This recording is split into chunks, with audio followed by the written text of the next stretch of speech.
चल दोस्तों, आज की इस वीडियो में हम लोग क्लास 10 के इतिहास के 8वें चैप्टर देखेंगे और ये अंतिम चैप्टर है जिसका नाम है प्रेस, संस्कृति एवं राष्ट्रवाद। इस चैप्टर को हम लोग विस्तार से दो पार्ट में समझेंगे क्योंकि थोड़ा सा लंबा चैप्टर और इससे ज्यादा मात्रा में ऑब्जेक्टिव और लॉन्ग क्वेश्चन करता है, इसलिए सारी बात को ध्यान से समझिएगा। देखो, इसमें हम लोग समझेंगे कि आखिर जो प्रेस है, प्रेस का मतलब क्या होता है, मीडिया वाले। ये प्रेस का कैसे विकास हुआ, छपकाना का कैसे विकास हुआ, पांडुलिपि कैसे मतलब वो यूरोप में पहुंचा, पांडुलिपि का विकास कैसे हुआ, उसका उपयोग क्या है, सारी बातें विस्तार से हम लोग समझेंगे। ठीक है ना। इसमें गुटेनबर्ग के बारे में भी आपको विस्तार से जानना है।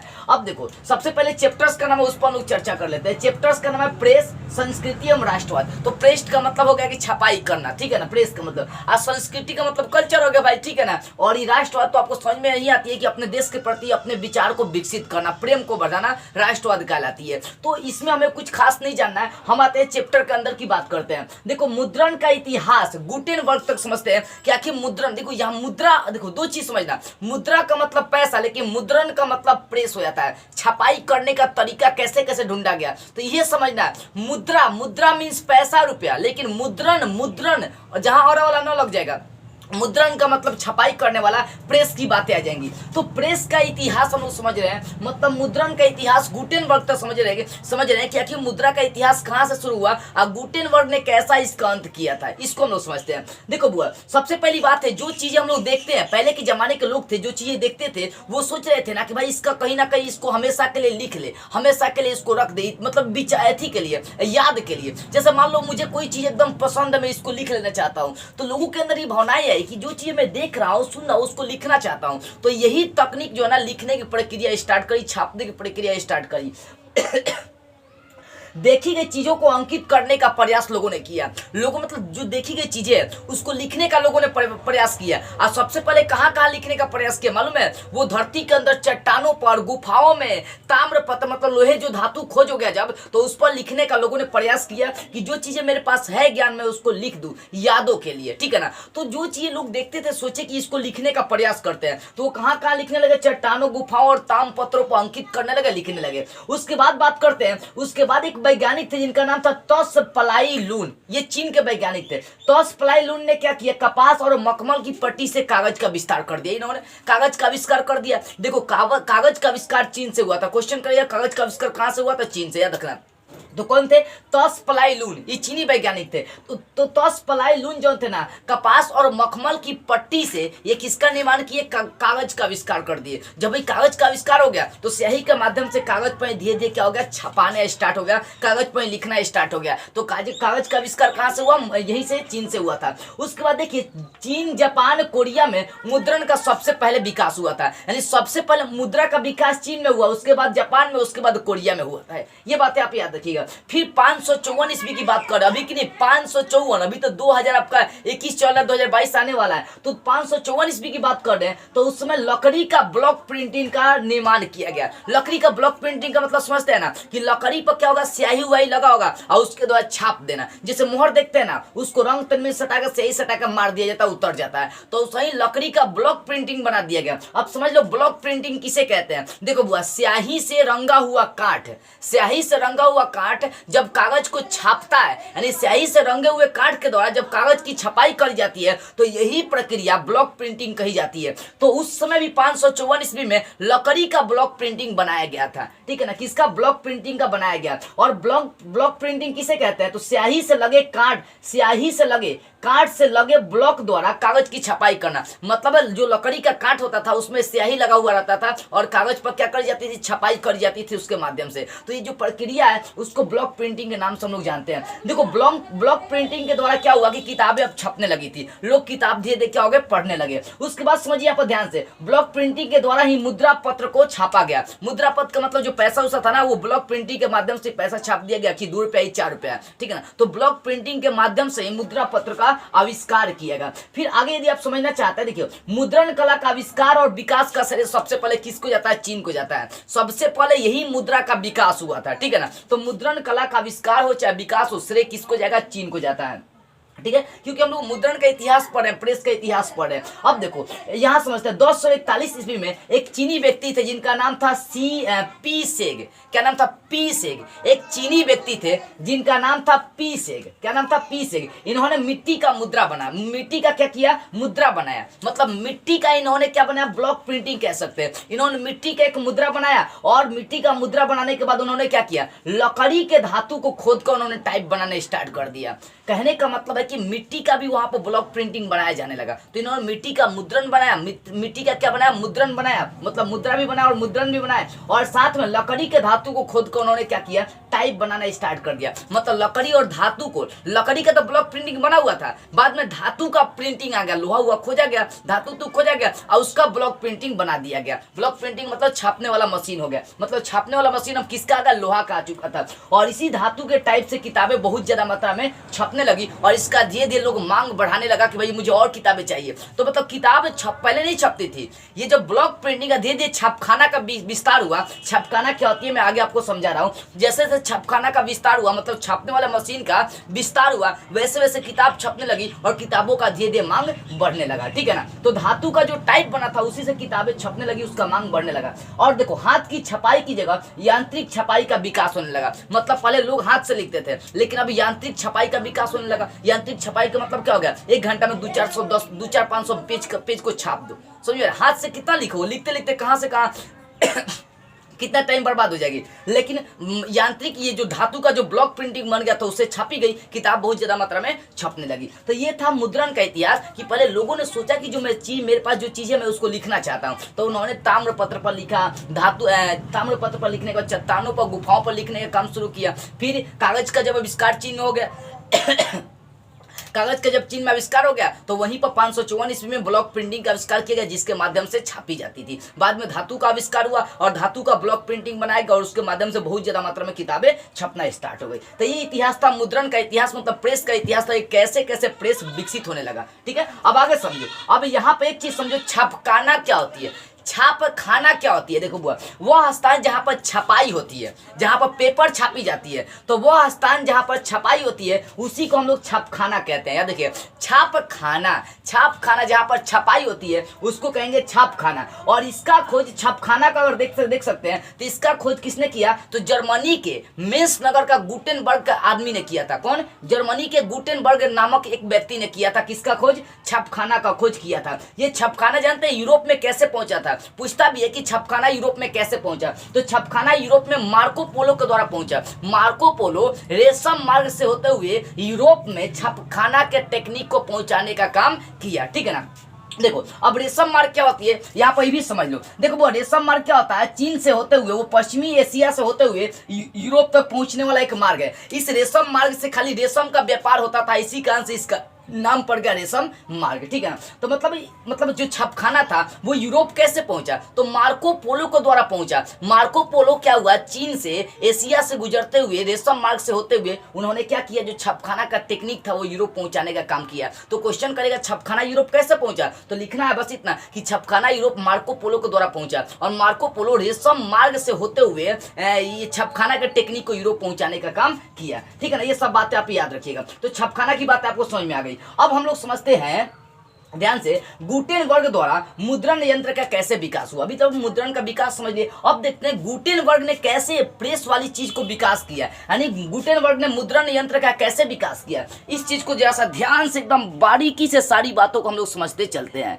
ठीक है, देखो बुआ, तो गुटेनबर्ग ने कैसे विकास किया, पहले गुटेनबर्ग के बारे में जान लेते हैं। देखो गुटेनबर्ग का जन्म जर्मनी के मेंस नगर में हुआ था और ये जो था ना, इनको आधुनिक छापखाना, जो आज का छापखाना है, आधुनिक छापखाना चाहे मुद्रण यंत्र का आविष्कारक कह सकते हैं। तो पूछेगा आधुनिक छपखाना के आविष्कारक कौन है? गुटेनबर्ग। मुद्रण यंत्र का आविष्कारक कौन है? तो गुटेनबर्ग। ठीक है ना? छपखाना या मुद्रण यंत्र एक ही है। ठीक है ना? अब देखो जो ये गुटेनबर्ग थे, ये तेल और जैतून, मतलब ये देखो ध्यान दे, तेल और जैतून पेरने वाली मशीन से परिचित थे। इनके पिताजी वही सब काम करते थे, इसी कारण से तेल और जैतून जैतून पेरने वाली मशीन से ये परिचित थे, जानते थे। और जब मशीनों के बारे में धीरे धीरे इनके दिमाग में आने लगा तो अब जाके ये छपखाना की मतलब आविष्कार करने में लग गया। अब उसके लिए इन्होंने क्या किया, सीसा, टीन और बिस्मथ जैसे धातुओं का मिश्रण बनाया और मुद्रण का उन्होंने क्या किया, विकास किया, मतलब छपखाना का धीरे धीरे विकास किया। तो छपखाना के विकास में गुटेनबर्ग का ज्यादा महत्वपूर्ण है। अब एक चीज समझना है, सीसा, टीन और बिस्मथ, इन तीनों धातु के मिश्रण में सीसा को स्याही के लिए ज्यादा मात्रा में बनाया गया था। और जो बिस्मथ था, बिस्मथ क्या होता है, ठंडा होने पर फैलने लगता है। बिस्मथ धातु का यही खासियत होता है, ठीक है ना। बिस्मथ का सूत्र होता है, संकेत होता है BI।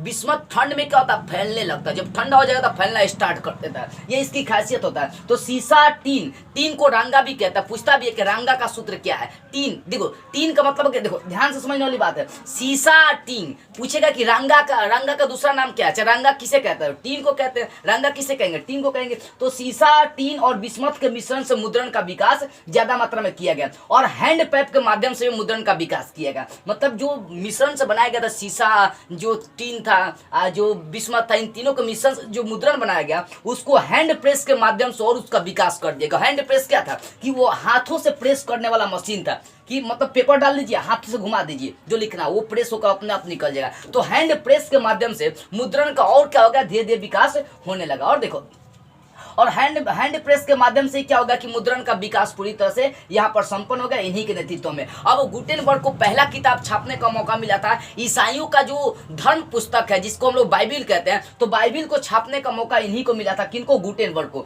तो गुटेनबर्ग ने ही बाइबिल को छापने का काम किया था, ईसाइयों का ये धर्म ग्रंथ है, ठीक है ना। और उसके बाद सुओफर नाम का जो व्यक्ति था वो इंडलजेंस नामक पुस्तक का गठन किया, मतलब पुस्तक छापा था, मतलब सुओफर। वैज्ञानिक का नाम क्या है, देखो वैज्ञानिक का नाम ध्यान से समझना, सुओफर है। तो सुओफर नाम के जो वैज्ञानिक थे, जो आदमी था, वो इंडलजेंस नामक पुस्तक छापने का काम किया था और बाइबिल को छापने का काम कौन किया, गुटेनबर्ग किए। फिर आगे देख सकते हैं 1475 ईस्वी में सर विलियम कैक्टन, ध्यान दें, सर विलियम कैक्सटन ने जो थे ना छापखाना को वो कहाँ लेकर चले गए, मतलब मुद्रण कला को इंग्लैंड में लेकर चले गए। क्वेश्चन करता भी है कि इंग्लैंड में मुद्रण कला को किसने ले गया था, तो याद रखना कैक्सटन ने किया था, मतलब इसका पूरा नाम सर विलियम कैक्सटन, लेकिन आपके ऑप्शन में सिर्फ कैक्सटन दिया तो कैक्सटन आप मानिएगा, कैक्सटन, ठीक है ना। तो 1475 ईस्वी में इंग्लैंड में छापखाना को, मुद्रण कला को पहुंचाया गया किनके माध्यम से, तो कैक्सटन के माध्यम से। उसके बाद 1544 ईस्वी में पुर्तगालियों ने क्या किया, इसकी अपने देश में शुरुआत करी थी। तो सबसे पहले चीन में आविष्कार हुआ था, मतलब चीन में विकास हुआ था, ठीक है ना, मुद्रण का।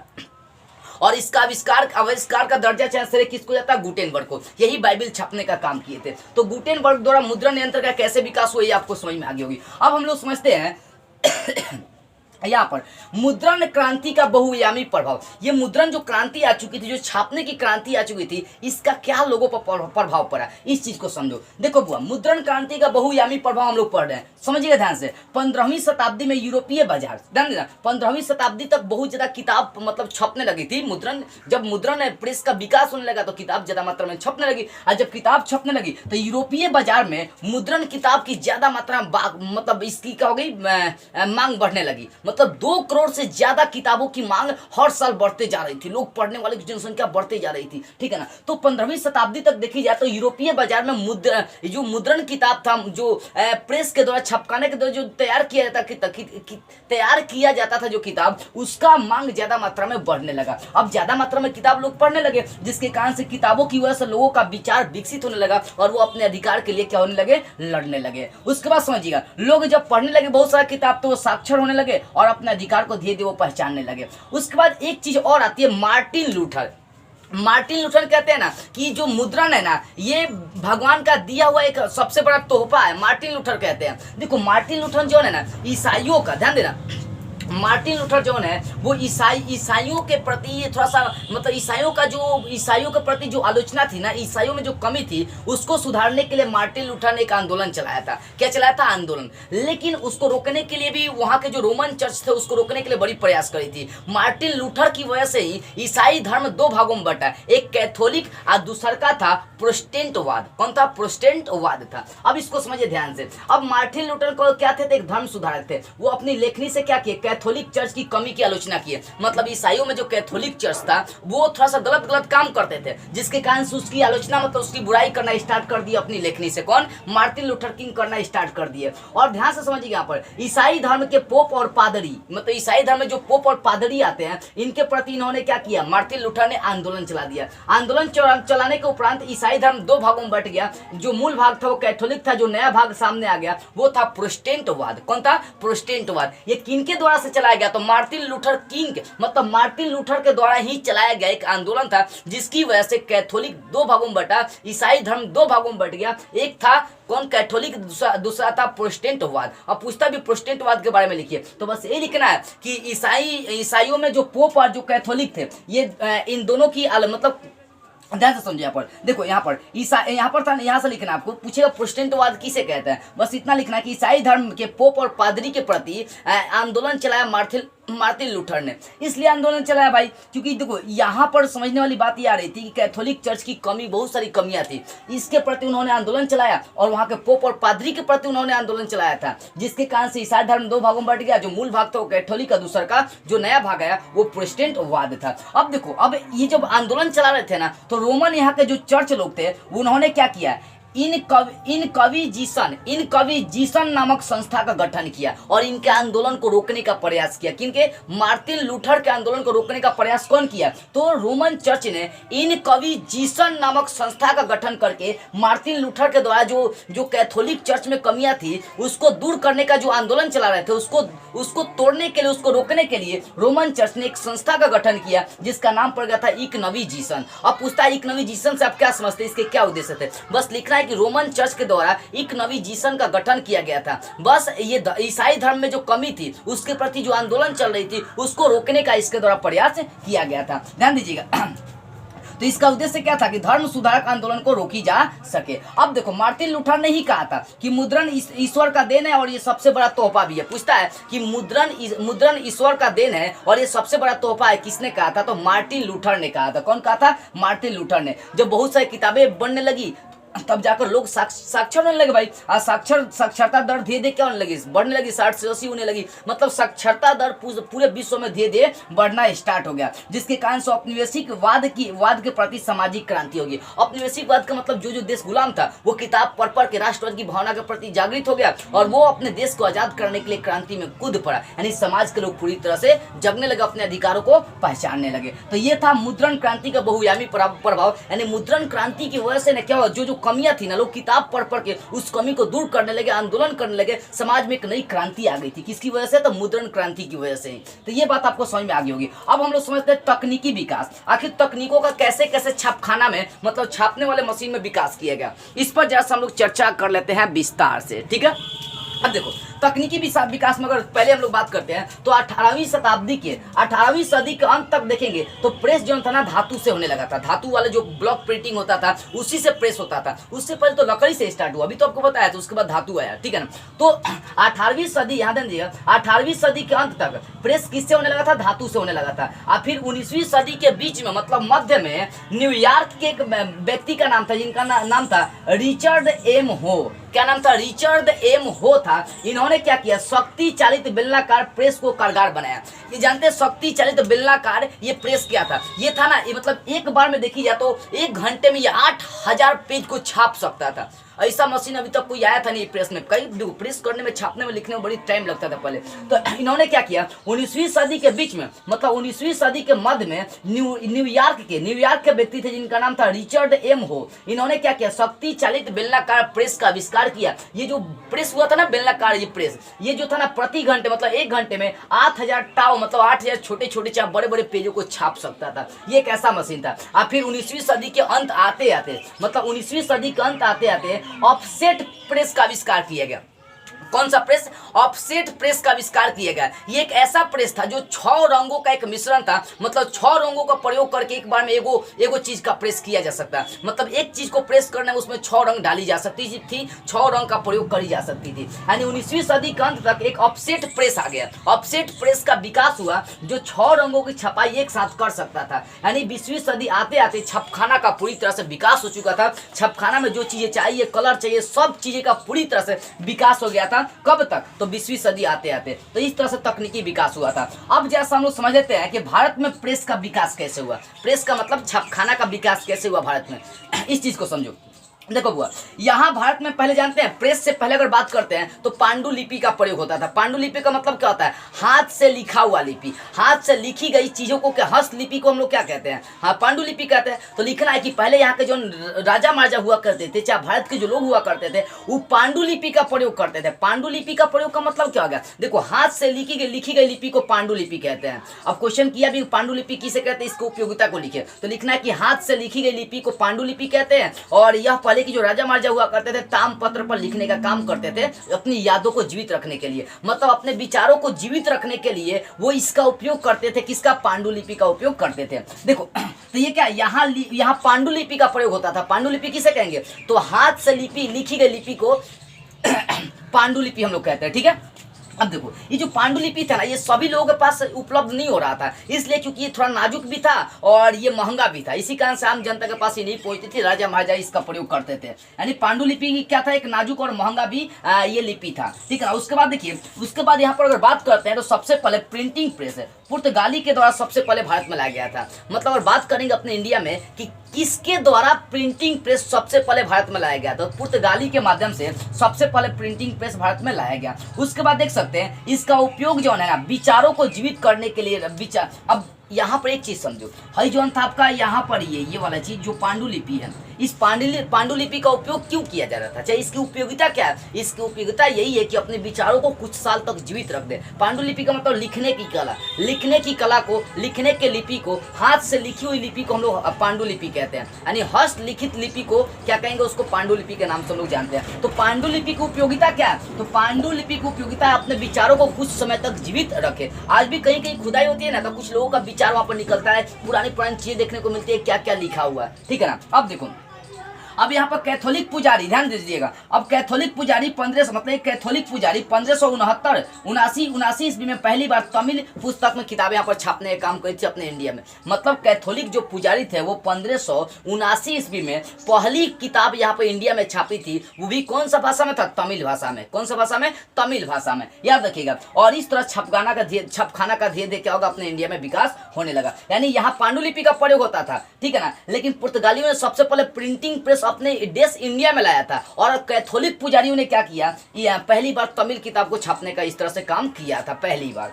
तो इस तरह से छपखाना का क्या होगा, विकास होने लगा अपने इंडिया वाले देश में, ठीक है ना। तो छपखाना का कैसे भारत में विकास हुआ, प्रेस का कैसे विकास हुआ, ये आपको समझ में आ गई होगी। अब चलते हैं समाचार पत्रों की स्थापना कैसे हुई। ये छपखाना से, ये लिखने की कला से समाचार पत्र जो हम लोग आज पढ़ते हैं, न्यूज पत्र, समाचार पत्र, न्यूज पेपर, इसका स्थापना कैसे हुआ, इसके बारे में हम लोग विस्तार से जान लेते हैं। ध्यान से समझते चलेंगे सारी बातों को, ठीक है।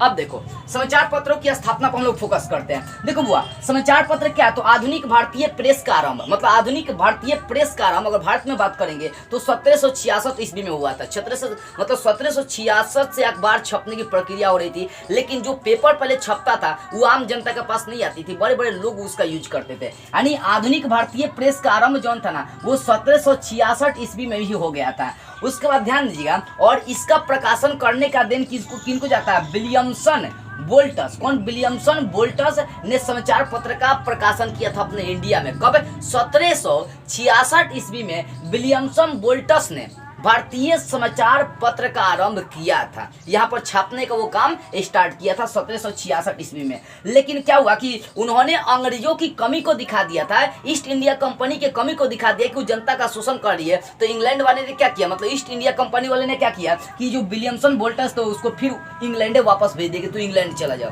कहने का मतलब ईस्ट इंडिया कंपनी जो अंग्रेज थे उनके प्रति जो आवाज उठा रहा था ना, उसी को क्या करते यहाँ से हटा दे रहे थे। तो कुछ अंग्रेज जो लोग थे वो अंग्रेज की कमी को ही दिखाना चाहते थे, लेकिन ईस्ट इंडिया कंपनी के जो मालिक उलिक हुआ करते थे वो फिर उनको वापस वहीं पर भेज देते थे। तो इस कारण से उनको क्या किया गया, विलियमसन बोल्टस को यहाँ से दूर भेज दिया गया, इंग्लैंड भेज दिया गया। फिर 1870 की बात 1880 की बात करते हैं। देखो 1880 ईस्वी में जेके हिकी व्यक्ति के नाम ने क्या किया, बंगाल गजत का प्रकाशन किया। इसको भी अंग्रेज ने क्या किया, बंद करवा दिया। इसलिए बंद करा दिया क्योंकि इसमें अंग्रेजों की कमी क्यों दिखाई गई थी। तो 1780 ईस्वी में जेके हिकी नाम का जो व्यक्ति था वो बंगाल जगत का प्रकाशन समाचार पत्र किया और उसको अंग्रेजों ने क्या किया, धीरे बंद करवा दिया। और इस तरह से देखी जाए तो अपने देश में पूरी तरह से क्या हो गया, समाचार पत्र बनना स्टार्ट हो गया था, यानी धीरे धीरे समाचार पत्रों का विकास होना स्टार्ट हो गया था। अब देखो भारतीय द्वारा प्रथम समाचार पत्र, भारत के लोगों ने प्रथम जो समाचार पत्र छापा था वो 1816 ईस्वी में छापा था और वो छापने का श्रेय गंगाधर भट्टाचार्य का साप्ताहिक पत्र था जिनका नाम था बंगाल गजत। तो यहाँ ध्यान दीजिएगा, जेके हिकी भी बंगाली गजत छापे थे, लेकिन पेपर छाप रहे थे लेकिन उनका बंद करवा दिया गया था, ठीक है ना। लेकिन भारतीय द्वारा प्रथम जो समाचार पत्र छापा गया वो 1816 में छापा गया और किनके द्वारा था, गंगाधर भट्टाचार्य का साप्ताहिक पत्र था जिसका नाम था बंगाल गजत का प्रकाशन किया गया था, ठीक है ना।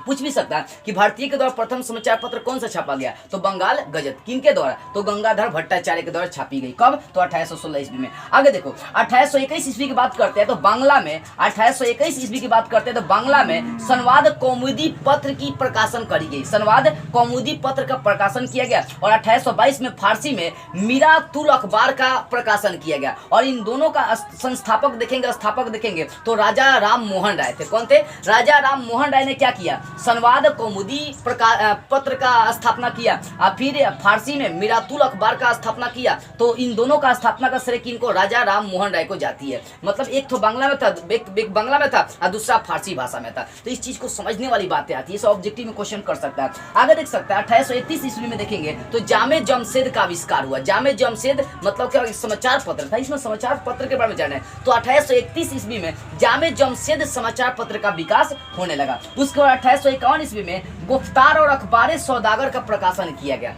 मतलब 1851 ईस्वी में गुफ्तार और अखबारे सौदागर का क्या होगा, मतलब विस्तार किया गया, उसका प्रकाशन किया गया। ये सब अखबार था। और धीरे धीरे अंग्रेजी शासन पर इसका, अंग्रेजी शासन क्या करना चाहती थी, इस पर रोक लगाना चाहती थी। इसलिए रोक लगाना चाहती थी ना क्योंकि इस सब अखबार को पढ़कर जनता जागृत होते थे और साथ में ये अंग्रेजी बुराइयों को दिखाने का काम कर रहा था कि अंग्रेज कैसे हमें गुलाम बनाती है और ससुरी कैसे हम लोगों का दुरुपयोग करती है, ठीक है ना। तो कहीं ना कहीं देखी जाए जब समाचार पत्रों की स्थापना हुआ ना तो औपनिवेशिक शासन हिलने लगी, डोलने लगी और कई बार कोशिश भी किया। वो क्या किया, प्रेस को बंद कराने के लिए 1878 ईस्वी में लॉर्ड लिटन ने क्या किया था, वर्नाक्यूलर प्रेस एक्ट लागू कर दिया था जिसके कारण से भारतीय प्रेस नहीं कर सकते थे, समाचार पत्र नहीं छाप सकते थे। तो कहीं ना कहीं अंग्रेजों ने ज्यादा मात्रा में प्रयोग करी, मतलब इस चीज को कोशिश करी कि समाचार पत्र भारत में नहीं छपे। तो समाचार पत्र की स्थापना की बात आपको समझ में आ गई होगी। अब हम लोग समझते हैं प्रेस की विशेषताएं क्या होती है। इस चीज को समझ लीजिए, प्रेस की विशेषताएं क्या है, ठीक है।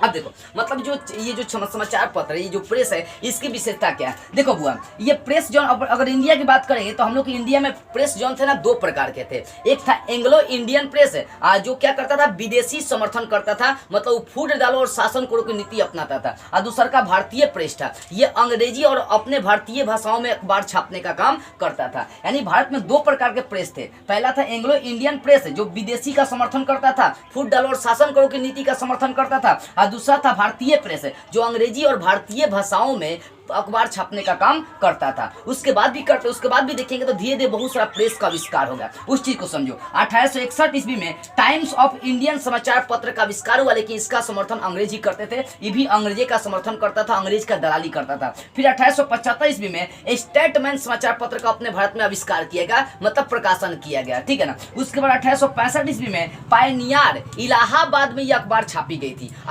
इलाहाबाद में इस अखबार का प्रकाशन किया गया था। उसके बाद 1876 की बात करते हैं तो 1876 में सिविल एवं मिलिट्री गजट का लाहौर से प्रकाशन किया गया। ये सब अखबार था। मतलब देखो प्रेस की विशेषता ये थी ना कि वो क्या करता था, इंग्लैंड मतलब जो अंग्रेज थे उसके कमियों को दिखाते थे कि देख तू जनता का कितना शोषण करते हैं। औपनिवेशिकवाद की कमियों को दिखाने का काम करते थे, उनके शासन को हिलाने का काम करते थे, जनता को जगाने का काम करते थे। तो आपको प्रेस की विशेषताएं भी समझ में आ गई होगी, ठीक है ना। अब देखो रेशम मार्ग क्या होता है, मैंने आपको बता दिया था। रेशम मार्ग एक ऐसा मार्ग था जिससे होकर रेशम जाने का कार्य करता था, ठीक है ना। मतलब रेशम मार्ग से ज्यादातर रेशम का व्यापार होता था और ये रेशम मार्ग चीन से होते हुए पश्चिमी एशिया से होते हुए यूरोप जाता था। यही से मार्को पोलो ने छपखाना को पहुंचाने का काम किया था यूरोप तक, ठीक है। और एक चीज और समझो, सर सैयद अहमद के बारे में जरा सा हम लोग जान लेते हैं कि भाई ये सर सैयद अहमद कौन थे। देखो सर सैयद अहमद क्या थे, तो ये एक मतलब क्रूर आदमी थे। ये हिंदू और मुस्लिम की एकता को तोड़ना चाहते थे। देखो 1857 की जो हिंदू मुस्लिम एकता हुई थी, इसके एकता को क्या किया था ये अंग्रेजों ने देखा था कि हिंदू और मुस्लिम कैसे एकता के साथ युद्ध करते हैं, तो उनकी एकता को तोड़ने के लिए ये क्रूर आदमी खोजना चाहते थे, जिस क्रूर आदमी का नाम था सर सैयद अहमद था। इनको क्या किया, ईस्ट इंडिया कंपनी में किरानी के पद पर बैठा दिया गया था, बड़का पद पर बैठा दिया गया, ताकि ये क्या करे, हिंदू मुस्लिम एकता को तोड़ दे, ठीक है ना। यानी अंग्रेजों के द्वारा हिंदू मुस्लिम एकता को इनके माध्यम से तोड़ना चाहते थे, और साथ में सर की उपाधि मतलब सैयद अहमद को सर की उपाधि अंग्रेजों के द्वारा दिया गया था। भाई इनको काम था, आपको का पद देंगे नहीं समझ लेना।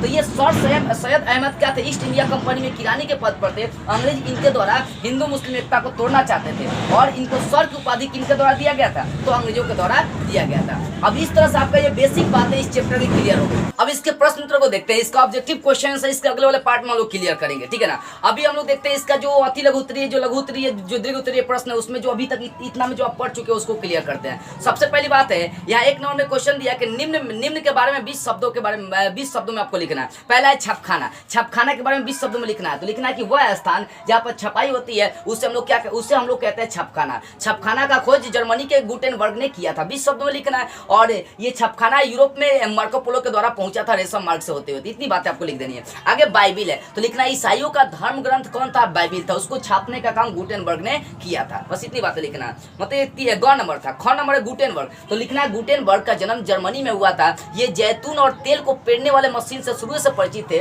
और इनको छपखाना का आविष्कारक भी कहा जाता है। ये सब बातें थोड़ा सा लिख देंगे। बाइबिल के समझ में आगे रेशम मार्ग पूछा, रेशम मार्ग क्या है, रेशम मार्ग के बारे में आपको 20 शब्द में लिखना है। तो लिखना है कि रेशम मार्ग से होकर मार्को पोलो ने छपखाना को यूरोप पहुंचाने का काम किया था। इस मार्ग से खाली रेशम का व्यापार ज्यादा मात्रा में होता था, इसी कारण से इसका नाम रेशम मार्ग पड़ गया। 20 शब्द में लिखना है। अगला है मराठा। ये मराठा क्या था, तो अगले पार्ट में आपको विस्तार से समझाऊंगा, अगले पार्ट में मराठा को विस्तार से समझाऊंगा, इसको छोड़ते हैं हम लोग। अगला देखिए यंग इंडिया, तो यंग इंडिया भी आपको अगले पार्ट में समझाऊंगा। हालांकि यंग इंडिया के संस्थापक कौन थे, महात्मा गांधी थे, जिसके द्वारा वो क्या किए कि मतलब राष्ट्रवादी आंदोलन को जोड़ कर दिए।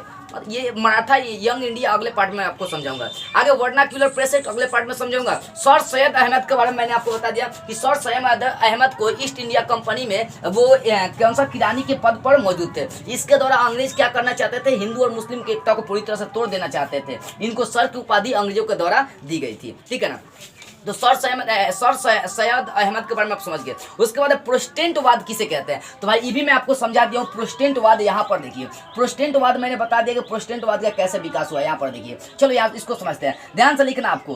बस इतना लिखना है कि मार्टिन लूथर ने कैथोलिक चर्च की कमी का आलोचना करना शुरू कर दिया। जो कैथोलिक चर्च थे, कैथोलिक जो धर्म थे, उसमें जो कमियां थी उसकी बुराई करना, आलोचना करना स्टार्ट कर दिए। जिसके कारण से उन्होंने क्या किया, एक आंदोलन चलाया, मतलब ईसाई धर्म के पोप और पादरी के विरुद्ध उन्होंने क्या किया, आंदोलन चलाया। जिसके कारण से ईसाई धर्म दो भागों में बट गया, जिसका मूल भाग कैथोलिक था और उसका जो नया भाग आया उसका नाम था प्रोटेस्टेंटवाद था। तो इस तरह से प्रोटेस्टेंटवाद के बारे में आपको लिख देना है। अगला इसमें है कि मार्टिन लूथर के बारे में लिखना है। तो लिखना है कि मार्टिन लूथर एक धर्म सुधारक थे। वो अपनी लेखनी से ईसाई धर्म में जो कमियां थी उसको दूर करना चाहते थे। उन्होंने ही कहा था कि मुद्रण भगवान का दिया हुआ एक मतलब अच्छा तोहफा है। बस यही बात आपको लिख देनी है। तो इस तरह से ये जो आपका ये 20 शब्दों में लिखना प्रश्न था, क्लियर हो गया। इसमें 2-3 चीज छोटा है, मराठा, यंग इंडिया और वर्नाक्यूलर प्रेस एक्ट। ये अगले पार्ट में तीनों को मैं क्लियर कराऊंगा। मतलब जो आप पढ़े उसी को ना मैं बताऊंगा। अभी तक इतना में आप जो सीखे हैं। आगे देखिए, इसका निम्नलिखित प्रश्नों का उत्तर देना 60 शब्दों में। लघु उत्तरीय प्रश्न देख सकते हैं। पहला क्वेश्चन, गुटेनबर्ग ने मुद्रण यंत्र का विकास कैसे किया।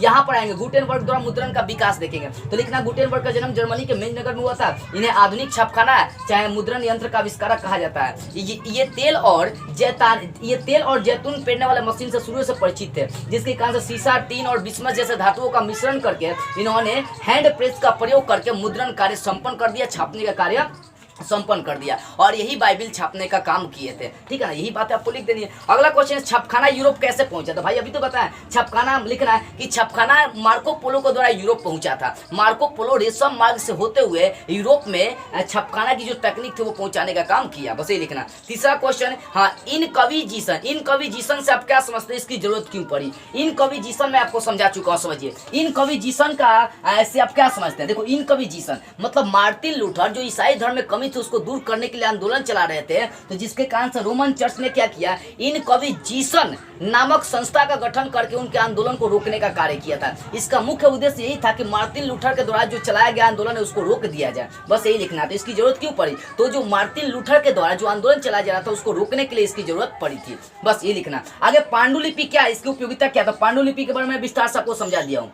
यहाँ पर देखो भारत में प्रेस के विकास में बस पांडुलिपि क्या है, इसकी उपयोगिता क्या है, बस इतना लिखना है कि हाथ से लिखी गई लिपि को पांडुलिपि कहते हैं। हाथ से लिखी गई लिपि को पांडुलिपि कहते हैं और अपने विचारों को जीवित रखने के लिए पांडुलिपि उपयोगिता है, इसका उपयोग करी जाती है। अगला क्वेश्चन देखिए, लॉर्ड लिटन ने राष्ट्रीय आंदोलन को गतिमान कैसे बनाते हैं, अगले पार्ट में बनाऊंगा। यानी देख सकते हैं जो लघु उत्तरीय प्रश्न उसका 4 गो क्लियर हो गया, एक ही प्रश्न बचा, तो अगले पार्ट में लोग क्लियर करेंगे। इसका दीर्घ उत्तरीय प्रश्न में आएंगे तो सबसे पहले मुद्रण क्रांति ने आर्थिक विश्व को कैसे प्रभावित किया, यही पर बात है। जो मुद्रण क्रांति था वो आर्थिक विश्व को कैसे प्रभावित किया, मैंने आपको बता दिया कि 15वीं शताब्दी आते आते यूरोपीय बाजार में मुद्रण किताब का मांग बढ़ने लगा, जिसके कारण से लोग मतलब अपने अधिकारों को पहचानने लगे, साक्षर होने लगे। और जब लोग साक्षर होने लगे तो भाई उन्होंने अपने अधिकारों को पहचाना और औपनिवेशिक शासन को दुरदुराने का काम किया। मतलब कहीं ना कहीं उनके अंदर अपने अधिकारों को पहचानने के लिए क्रांति आ गई और वो अपने देश को आजाद कराने के लिए, अपने अधिकारों को लड़ने के लिए क्रांति करने लगे और औपनिवेशिक शासन का बागडोर धीरे धीरे कमजोर पड़ने लगा। इस तरह से प्रभावित किए, सब चीजें लिख आपको लिख देनी है। अगला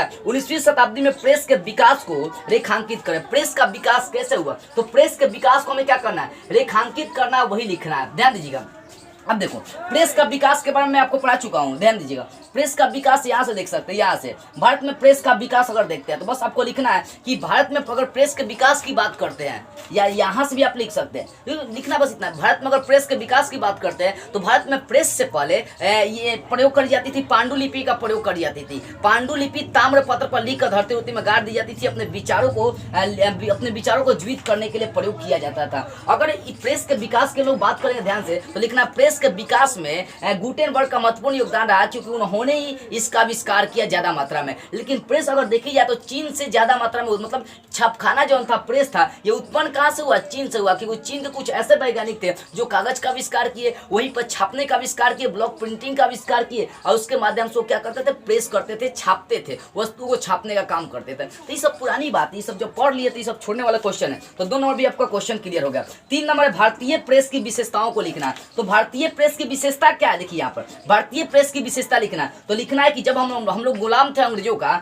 तो उसमें भारतीय प्रेस 2 प्रकार के थे। एंग्लो इंडियन प्रेस जो विदेशी शासक का समर्थन करता था, अंग्रेजों का गुलाम था, अंग्रेजों के बारे में ही लिखता था, ठीक है ना। और दूसरा था भारतीय प्रेस, ये भारत के प्रति क्रांति को मजबूत करने का काम करता था। ये भारतीय प्रेस तब मजबूत हुआ जब सरदार वल्लभ भाई पटेल, भगत सिंह, महात्मा गांधी, बाल गंगाधर तिलक जैसे आदमी आए, तब जाकर ये भारतीय प्रेस और मजबूत हो गया, शक्तिशाली हो गया, ठीक है ना।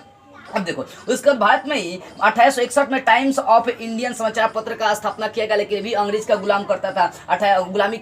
1875 में स्टेटमेंट समाचार पत्र का विकास किया गया। 1865 में इलाहाबाद में पायनियर समाचार पत्र का प्रकाशन किया गया। 1876 में सिविल और मिलिट्री जगत लाहौर से इस समाचार पत्र का विकास किया गया। तो ये सब लिखना है कि भारत में यही विशेषता है किसका, भारत में समाचार पत्र का, ठीक है ना। ये भी क्लियर होगा। आगे है कि राष्ट्रीय आंदोलन को भारतीय प्रेस ने कैसे प्रभावित किया। राष्ट्र की जो आंदोलन थी उसको भारतीय प्रेस ने कैसे प्रभावित किया, बस इतना लिखना है कि प्रेस की वजह से सरकार की कमियों की दिखाई जा रही थी, अंग्रेजों की कमियों की दिखाई जा रही थी कि अंग्रेज कितना मजदूरों का शोषण करते हैं, उनके अधिकारों के साथ कितना खेलते हैं, उनके साथ कितना अत्याचार करते हैं। तो पूरी तरह से उनकी कमियों को दिखाने का काम, हर तरह की कमियों को दिखाने का काम कौन करता था, प्रेस करता था। जिसके कारण से लोगों में क्या आंदोलन जग गया, लोगों में क्रांति आ गई और अंग्रेजी शासन को दुरदुरा के यहाँ से भगाने की कोशिश करने लगे, आंदोलन करने लगे। ये सब बात लिखना बस।